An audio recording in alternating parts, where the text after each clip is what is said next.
Hello everyone. आज हम discuss करने वाले हैं जो हमारा चैप्टर है वो है डिमांड। ठीक है, डिमांड पे आज हम बात करेंगे। तो डिमांड जो हमारा चैप्टर है, हमारा चैप्टर क्या है, हमारी एक जो यूनिट है वो है कंज्यूमर बिहेवियर एंड डिमांड। जो पूरी यूनिट का नाम है, जो पूरी हमारी यूनिट है उसका नाम है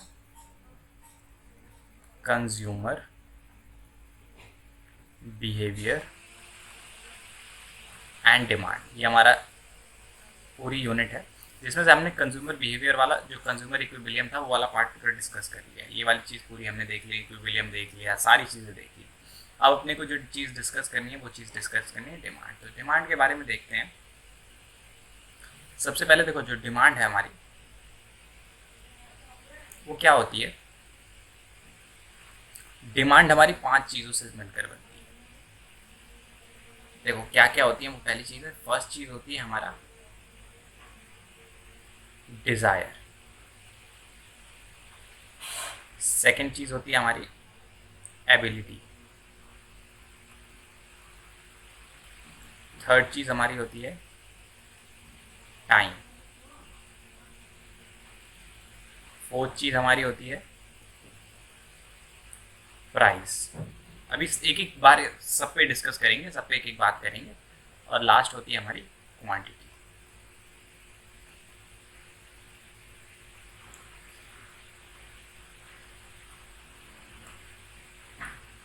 ये होती है हमारी क्वांटिटी। एक एक पे बात करेंगे। सबसे पहले हम बात करते हैं डिज़ायर की, कि भाई एक आदमी के अंदर इच्छा होनी चाहिए किसी चीज़ को खरीदने की। जैसे ये एक पेन है, इस पेन को क्या करना है, एक आदमी को खरीदने की इच्छा होनी चाहिए। अगर खरीदने की इच्छा नहीं है तो वो खरीदेगा नहीं। ठीक है, उसके अंदर क्या होनी चाहिए, डिज़ायर होनी चाहिए, विलिंगनेस। इसको दूसरे वर्ड में बोलते हैं विलिंगनेस, कि उसके अंदर एक इच्छा होनी चाहिए इस चीज़ को खरीदने की। तो भाई इच्छा नहीं होगी तो वो चीज़ खरीदी नहीं मानी जाएगी। सेकेंड चीज़ है एबिलिटी, कि भाई उसके अंदर एबिलिटी होनी चाहिए। अब क्या है, मैं कह दूं कि भाई मुझे BMW लेनी है, रोज के मैं कमाता हूँ महीने के 10,000 रुपये, और कह दूं कि भाई मुझे BMW लेनी है, ऐसा पॉसिबल है क्या? तो बिल्कुल नहीं पॉसिबल है। मेरी औकात तो होनी चाहिए खरीदने की वो चीज़। देन अगर फिर वो बंदा डिमांड करता है तो वो चीज़ हमारी डिमांड कहलाएगी। ठीक है, वो अगर मांगता है कि भाई मुझे BMW ला के दो, एक बंदा जो 10 लाख रुपए पर मंथ का कमा रहा है वो कहेगा कि मुझे BMW ला के दो, देन ये पॉसिबल है, इसको हम डिमांड में मानेंगे। लेकिन मैं जाकर कह दूँ कि भैया मुझे BMW चाहिए, तो कहेगा क्या मजाक कर रहा है, चल निकल, ऐसे टाइप का बोलेगा ना। उसके बाद नेक्स्ट चीज़ है टाइम। टाइम बहुत बड़ा रोल प्ले करता है डिमांड में। अभी मैं क्या करूँ, बरसात के टाइम पे अगर छातों को बेचूँ तो क्या होगा, उसकी डिमांड ऊपर रहेगी, वो बिकेंगे। लेकिन अगर मैं ठंडी के टाइम पे छातों को बेचूँ तो नहीं बिकेगा। गर्मी के टाइम पे मैं स्वेटर बेचना शुरू कर दूँ तो भाई कोई पॉसिबिलिटी ही नहीं है। तो टाइम एक क्या करता है, बहुत अच्छा रोल प्ले करता है डिमांड करने में। नेक्स्ट होता है प्राइस। एक ऐसा प्राइस, जैसे इसका अगर मैं प्राइस बोलूँ, 5 रुपए का एक पेन है, उसको मैं अगर 100 रुपए में बेच रहा हूँ तो कोई बंदा नहीं खरीदेगा। वो तभी खरीदेगा जब ये चीज़ 5 में मिलेगी। अगर सस्ता कर दो तो भाई बात ही अलग है, 4 रुपए में बेचने लग जाओ तो लाइन लग जाएगी। लेकिन अगर मैं जो उसका करंट प्राइस है उससे ज़्यादा, मार्केट प्राइस से ज़्यादा बेचूंगा तो वो कभी भी चीज़ डिमांड में कंसीडर नहीं करी जाएगी। नेक्स्ट चीज़ है हमारी क्वांटिटी। भाई बेचने की कितनी क्वांटिटी हम बेच रहे हैं, 10 यूनिट्स, 12 यूनिट, ये सारी चीज़ें हमारी डिमांड होती है। तो इन 5 चीज़ों को जब हम मिला देते हैं, ये 5 चीज़ें जब हमारी मिल जाती हैं तो वो चीज़ हमारी बनती है डिमांड। इतनी सारी चीज़ों को मिलाने के बाद हमारी डिमांड तैयार होती है। तो अब देखते हैं इसकी डेफिनेशन वाइज इस चीज़ को देखते हैं। डेफिनेशन में क्या कह रहा है, देखो डेफिनेशन में बोल रहा है कि it is the quantity which a consumer is able, मतलब एबिलिटी है उसकी, and is willing two by at a particular price, एक पर्टिकुलर प्राइस पे खरीदने के लिए तैयार है, and in a given period of time, एक गिवन पीरियड ऑफ टाइम पे वो चीज़ हमारी क्या कहलाती है, डिमांड कहलाती है। क्वांटिटिव डिमांड भी बोलते हैं, क्वांटिटी डिमांड, और डिमांड भी बोलोगे तो भी काम इतना चल जाएगा। अब जो डिमांड है उसकी डिटर्मिनेंट्स ऑफ डिमांड, कि भाई डिमांड डिसाइड कैसे होती है, कब डिमांड ज़्यादा हो रही है, कब डिमांड कम हो रही है, किसकी वजह से डिमांड बढ़ रही है या घट रही है, ये सारी चीज़ें हम अपने को यहाँ पे देखनी है। तो सबसे पहला है, सबसे तो फर्स्ट चीज़ है वो है हमारी प्राइस ऑफ गुड्स। गुड्स का प्राइस बहुत बड़ा रोल प्ले करता है किसी भी चीज़ की डिमांड के लिए। जैसे एक हमारी गुड्स है, मान लो बिस्किट है। बिस्किट का क्या है, देखो प्राइस और क्वांटिटी है, इसको हम डिमांड मान लेते हैं। क्वांटिटी कितनी यूनिट्स बिक रही है, ये हम क्वांटिटी ले लेते हैं। तो भाई बिस्किट का जब प्राइस बढ़ेगा ना तो लोग बिस्किट खाना थोड़ा कम कर देंगे, कहेंगे भैया बहुत महंगा हो रहा है, थोड़ा रहने दो, अभी नहीं खाते। तो क्या हो जाएगा, इसकी जो क्वांटिटी है, जो लोग मांगना शुरू करेंगे वो क्या हो जाएगा, कम हो जाएगा, डिमांड इसकी क्या हो जाएगी, गिर जाएगी। लेकिन इसी का उल्टा, अगर इसका प्राइस क्या हो जाता है, गिर जाता है, प्राइस कम हो जाता है, सस्ता हो जाता है, लोगों को कहेगा ओ भाई चीज़ सस्ती हो गई, ले लो ले लो ले लो, एक की जगह 4 ले लो, ऐसा करेंगे ना, तो क्या हो जाएगा, हमारी जो डिमांड है वो बढ़ जाएगी। तो ये सबसे पहला रीज़न था कि भाई प्राइस ऑफ गुड्स, गुड्स का प्राइस मेन मैटर करता है, पहली चीज़। उसके बाद आगे देखते हैं, ये हमारी फर्स्ट चीज़ थी। सेकंड जो हमारी है वो है इनकम ऑफ कंज्यूमर, कंज्यूमर की इनकम की बात करते हैं। देखिए अभी सिंपल एग्जांपल लेते हैं, फिर इसको आगे चल के एकदम अच्छे से डिस्कस करेंगे डिटेल में। इनकम ऑफ कंज्यूमर को समझ लो, हमें बहुत डिटेल में डिस्कस करना है, बहुत डिटेल में। इसके लिए एक सेपरेट वीडियो आएगी, उसमें हम ये चीज़ें डिस्कस करेंगे। अभी बेसिक एग्जांपल ले लेते हैं कि भाई कंज्यूमर की इनकम को हम वाई से डिनोट कर रहे हैं, वाई मतलब कंज्यूमर की इनकम, और ये अपनी डिमांड है। क्या हुआ, कंज्यूमर की इनकम बढ़ गई, भाई उसके पास पैसा आ गया, पहले 5,000 रुपये कमाता था, अब 10,000 रुपये कमाता है। तो पहले जो चीज़ हाथ रोक के खर्च करता था, कहता था एक यूनिट ले लेते हैं भाई, एक आइसक्रीम ले लेते हैं, आइसक्रीम का एग्जांपल ले लेते हैं, आइसक्रीम की डिमांड पे बेस्ड, कि भाई एक आइसक्रीम ले लेते हैं, उसी में पूरा परिवार खा लेगा। अब इनकम बढ़ी तो कहेगा नहीं भाई एक में काम नहीं चलेगा, मैं तो सबको एक एक आइसक्रीम दूंगा, तो इससे क्या हो जाएगी, आइसक्रीम की डिमांड बढ़ जाएगी। मतलब जैसे ही कंज्यूमर की इनकम बढ़ी, आइसक्रीम की डिमांड बढ़ गई। उसके बाद देखो, जैसे ही कंज्यूमर की इनकम घटेगी, भाई 5,000 से क्या हो जाएगा, 2,500 पे आ जाएगा। कहेगा यार आइसक्रीम फालतू पे क्यों खर्चा करना, थोड़ा पैसा बचाते हैं, अभी भी किल्लत चल रही है पैसों की, क्या करते हैं आइसक्रीम रहन देते हैं, बाद में खा लेंगे जब इनकम बढ़ेगी, मतलब आइसक्रीम की डिमांड गिरा देता है। तो ये कंज्यूमर की जो इनकम है वो भी बहुत बड़ा रोल प्ले करती है भैया, डिमांड को घटाने या बढ़ाने में। मेनली अब हम देख रहे हैं कि डिटर्मिनेंट ऑफ डिमांड, डिमांड कैसे बढ़ती है और कैसे घटती है, ये सारी चीज़ें हम यहाँ पे देख रहे हैं। तो आगे देखते हैं, नेक्स्ट देखते हैं। नेक्स्ट हमारा है test and preference of consumer. Consumer की टेस्ट और प्रेफरेंस भी बहुत बड़ा रोल प्ले करती है। जैसे हम एग्जांपल लेते हैं, अपने पास दो ऑप्शन हैं, एक ऑप्शन है पेप्सी का और दूसरा ऑप्शन अपने पास कोका कोला का। ठीक है, ये दो ब्रांड्स हैं अपने पास।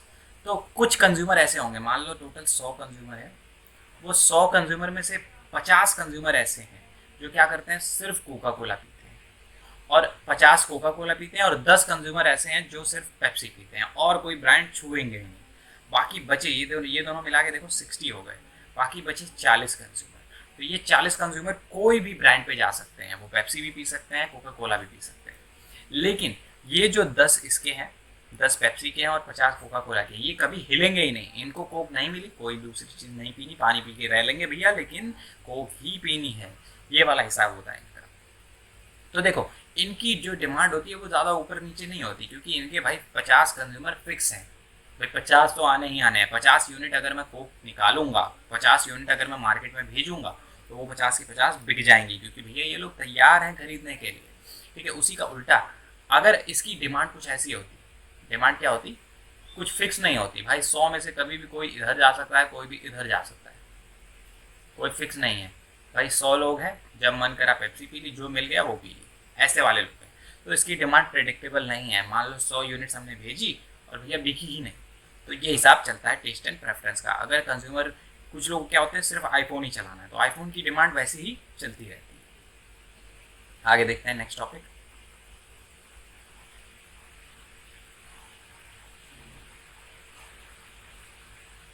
नेक्स्ट है हमारा change in price of related goods. Price of related goods ना हमारे दो तरीके से होता है। देखो दो टाइप के रिलेटेड गुड्स होते हैं।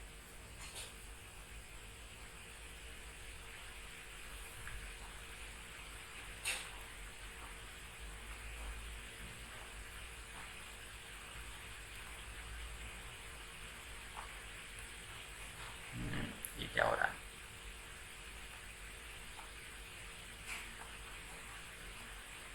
जो रिलेटेड गुड्स होते हैं हमारे, ये मेनली दो तरीके से होते हैं। पहला होता है हमारा कॉम्प्लीमेंट्री, या पहला होता है हमारा सब्स्टिट्यूशन गुड्स,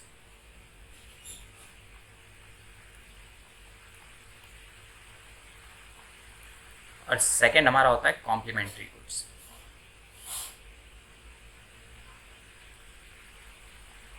बात करेंगे दोनों के ऊपर कि सब्स्टिट्यूशन गुड्स क्या होते हैं, कॉम्प्लीमेंट्री गुड्स क्या होते हैं। तो सबसे पहले हम बात करते हैं सब्स्टिट्यूशन गुड्स की। सब्स्टिट्यूशन गुड्स क्या होते हैं, वैसे गुड्स जो क्या होते हैं एक दूसरे की जगह पे यूज़ करे जा सकते हैं, एक नहीं मिला तो दूसरा यूज़ कर लेते हैं, जैसे पेप्सी और कोको कोला। अभी हमने एग्जाम्पल लिया था ना पेप्सी एंड कोको कोला का। क्या है, अगर पेप्सी नहीं मिल रही छोड़ो भैया कोका कोला यूज़ कर लो, कोका कोला नहीं मिल रही पेप्सी ले लो, ठीक है। ऐसी चीज़ें क्या होती हैं, एक दूसरे की सब्स्टिट्यूशन कहलाती है। चाय नहीं मिली कॉफ़ी पी लो, कॉफ़ी नहीं मिली चाय पी लो। ये चीज़ें हमारी क्या होती है, सब्स्टिट्यूशन गुड्स होती है जो एक दूसरे की जगह पे यूज़ करी जा सकती हैं। और कॉम्प्लीमेंट्री गुड्स क्या होती हैं, जो एक दूसरे को कॉम्प्लीमेंट करती हैं, एक के बिना दूसरे को चलाया नहीं जा सकता। जैसे हमने पेट्रोल और स्कूटर ले लिया,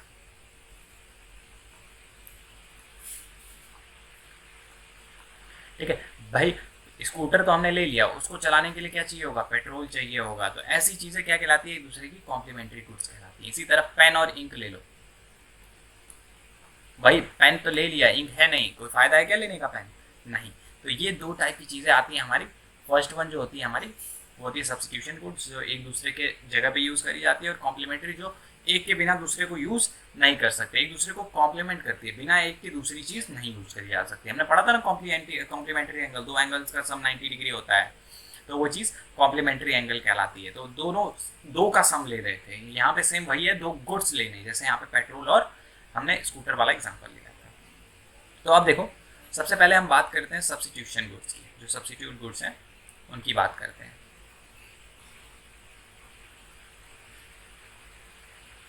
सब्स्टिट्यूट गुड्स की बात करते हैं तो देखो अपने पास दो गुड्स हैं, एक है पेप्सी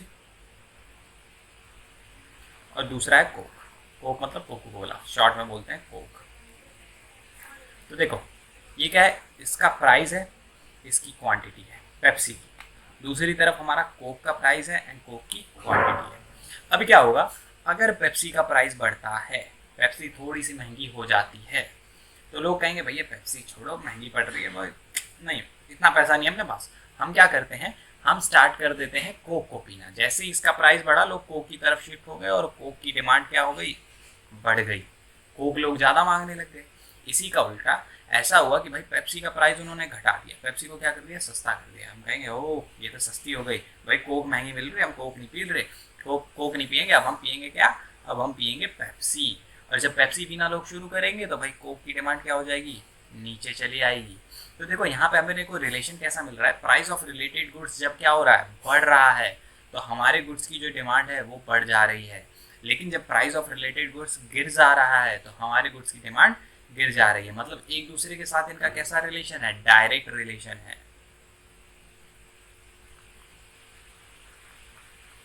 इन दोनों के बीच में कैसा रिलेशन है, डायरेक्ट रिलेशन। मतलब एक का प्राइस बढ़ता है, प्राइस ऑफ रिलेटेड गुड्स अगर बढ़ता है तो हमारी डिमांड बढ़ती है, अगर प्राइस ऑफ रिलेटेड गुड्स घटता है तो हमारी डिमांड घटती है। तो ये सबसे पहला केस है सब्स्टिट्यूशन गुड्स का। इसमें ये कैसे सब्स्टिट्यूशन गुड्स कैसे हमारे डिमांड को इफेक्ट करता है, ये पहली चीज़ है।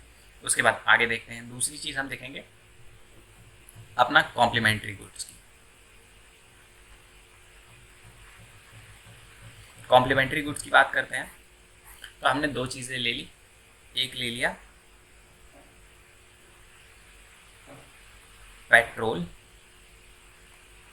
और एक ले लिया स्कूटर। इसका प्राइस, इसकी क्वांटिटी ले ली, इसका प्राइस ले लिया, इसकी क्वांटिटी। क्या हुआ, पेट्रोल महंगा होने लग गया भाई, पेट्रोल क्या हुआ, खूब महंगा होने लग गया। तो लोग कहेंगे यार स्कूटर नहीं लेते हैं यार, पेट्रोल इतना महंगा है, भरवाएंगे कहाँ से, ले तो लेंगे पेट्रोल, स्कूटर ले तो लेंगे भैया, लेकिन पेट्रोल उसमें भराने के अपने पास पैसे नहीं, हम क्या करते हैं साइकिल ले लेते हैं। स्कूटर छोड़ो भाई, अपने बजट से बाहर जा रहा है भाई, अभी तो ले लिया लेकिन बाद में उसमें पेट्रोल कैसे भराएंगे, आउट ऑफ बजट जा रहा है, छोड़ो भैया इसको, हम क्या करते हैं साइकिल ले लेते हैं। तो देखो स्कूटर की डिमांड क्या हो गई, गिर गई। जैसे ही रिलेटेड गुड्स का प्राइस बढ़ा, हमारा जो गुड्स है उसकी प्राइस घट गई, जो भी कॉम्प्लीमेंट्री गुड्स था उसका प्राइस बढ़ते ही हमारे गुड्स की डिमांड घट गई। लेकिन इसी का उल्टा, अगर पेट्रोल सस्ता हो गया, पेट्रोल क्या हो गया, थोड़ा सा सस्ता हो गया, तो कहेंगे यार पेट्रोल बहुत सस्ता है, अपने को क्या करना है, मेहनत कम करनी है, पेट्रोल सस्ता हो गया भरा लेंगे यार, कैसे भी मर्जी के गाड़ी ले लेते हैं, पेट्रोल तो भर ही जाएगा, इतना सस्ता है चल जाएगा, 10 रुपये का ही तो है पेट्रोल, ले लेते हैं। क्या करेंगे, इसकी डिमांड बढ़ जाएगी। तो मतलब जैसे ही प्राइस ऑफ रिलेटेड गुड्स घटा, गिरा, नीचे हुआ, कम हुआ, डिक्लाइन हुआ, हमारे गुड्स की डिमांड क्या हो गई, बढ़ गई। तो देखो इन दोनों के बीच में कैसा रिलेशन है, इन दोनों के बीच में इनवर्स रिलेशन है, इनवर्स या नेगेटिव रिलेशन है। भाई प्राइस जैसे ही बढ़ रहा है यहाँ पे क्वांटिटी गिर जा रही है, जो डिमांड है वो गिर जा रही है, और प्राइस जैसे ही घट रहा है वैसे ही डिमांड बढ़ जा रही है। तो इनके बीच में जो रिलेशन है, इस रिलेशन को आप नेगेटिव रिलेशन भी बोल सकते हो या फिर इनवर्स रिलेशन भी बोल सकते हो। तो ये हमारे दो तरह से जो प्राइस ऑफ रिलेटेड गुड्स हैं वो इफेक्ट करते हैं। First one is complementary effect and second one is substitution effect. तो आई होप ये वाली चीज़ तो अब क्लियर हुई होगी। आगे बढ़ते हैं, नेक्स्ट चीज़ पे बात करते हैं। नेक्स्ट चीज़ है future expectation to change in price. अगर फ्यूचर में लगता है कि कोई चीज़ क्या होने वाली है, महंगी होने वाली है, तो लोग क्या करेंगे, आज ही खूब सारा सामान खरीद लेंगे। लेकिन अगर ऐसा होता है कि भाई कल सस्ती हो जाएगी तो आज खरीदना रुक जाएंगे, कहें आज क्यों खरीदे, कल खरीदेंगे ना। तो यहाँ पे देखो, इसको थोड़ा सा एग्जांपल के थ्रू समझते हैं। कोई भी एक गुड्स है, जैसे बिस्किट का ही एग्जांपल ले लेते हैं, ऊपर बना हुआ है तो भाई ले लेते हैं, ज़्यादा मेहनत क्यों करें, कम काम करें। क्या हो गया, दो चीज़ें ले लेते हैं। फर्स्ट वन हम ले लेते हैं फ्यूचर प्राइस और सेकेंड वन ले लेते हैं क्वान्टिटी। अगर एक्सपेक्टेशन है कि फ्यूचर में इसका प्राइस बढ़ेगा, क्या होगा, इसका प्राइस बढ़ेगा, इस गुड्स का प्राइस बढ़ेगा, कल इसका प्राइस 10 रुपये की जगह 20 रुपये हो जाएगा, तो लोग आज ही क्या करेंगे, इसे खरीद डालेंगे, आज ही खूब सारी यूनिट्स इसकी खरीद डालेंगे, मतलब इसकी डिमांड बढ़ जाएगी, कहेंगे भाई कल पैसा बढ़ने वाला है, आज खरीद के एकदम निपट जाते हैं। इसी का उल्टा अगर फ्यूचर में लगेगा कि फ्यूचर प्राइस इसका कम होगा, भाई प्राइस घटेगा, तो लोग क्या कहेंगे, भाई आज मत खरीदो, रुक जाओ रुक जाओ रुक जाओ, अपने आस पड़ोस वालों को भी बता देंगे कि नहीं नहीं खरीदनी, क्या करेंगे, कल खरीदेंगे। तो आज इसकी डिमांड क्या हो गई, गिर गई। तो ऐसे ही future expectation to change in price matter करता है। तो ये हमारा एकदम छोटा सा इंट्रो था इस चैप्टर का। कुछ और भी फैक्टर्स हैं, आगे चल के हम देखेंगे, डिस्कस करेंगे, जब इलास्टिसिटी ऑफ डिमांड देखेंगे देन उस पर डिस्कस करेंगे। अभी जो हमारा इनकम ऑफ कंज्यूमर है, ये चीज़ अपने को देखनी है, इसको हम थोड़ा डिटेल में देखेंगे। इसको 5 से 10 मिनट की वीडियो बनाएंगे मेनली, और उसमें क्या करेंगे, इनकम ऑफ कंज्यूमर को अच्छे से देखेंगे। अभी तो मैंने क्या करा था, रफली समझाया ना, इसको क्या करेंगे, अच्छे से समझेंगे। तो आई होप ये चीज़ क्लियर हुई होगी। जो भी अभी हमने समझाया डिटर्मिनेंट ऑफ, अच्छा ये जो डिटर्मिनेंट ऑफ डिमांड है, ये क्या है, हमारा VVIP क्वेश्चन है, बहुत बारी आपको देखने को मिलेगा पेपर में। तो चलिए अब यहाँ पे ओवर करते हैं वीडियो को। अगर वीडियो समझ में आई हो, कुछ सारी चीज़ें समझ में आई हो, देन आप क्या कर सकते हो भाई, लाइक कर सकते हो। इतनी मेहनत तो बनती है ना, लाइक करो हमारी मेहनत के लिए। और अगर आपको चाहिए कि भाई नेक्स्ट वीडियो जैसे ही अपलोड हो आपको पता लग जाए, तो देन आप सब्सक्राइब कर सकते हो और बेल आइकन प्रेस कर देना, जिससे नोटिफिकेशन मिल जाए। और अगर कोई भी डाउट इसमें से आता है तो आप क्या कर सकते हो, कमेंट करके हमें बता सकते हो। तो थैंक्स फॉर वॉचिंग।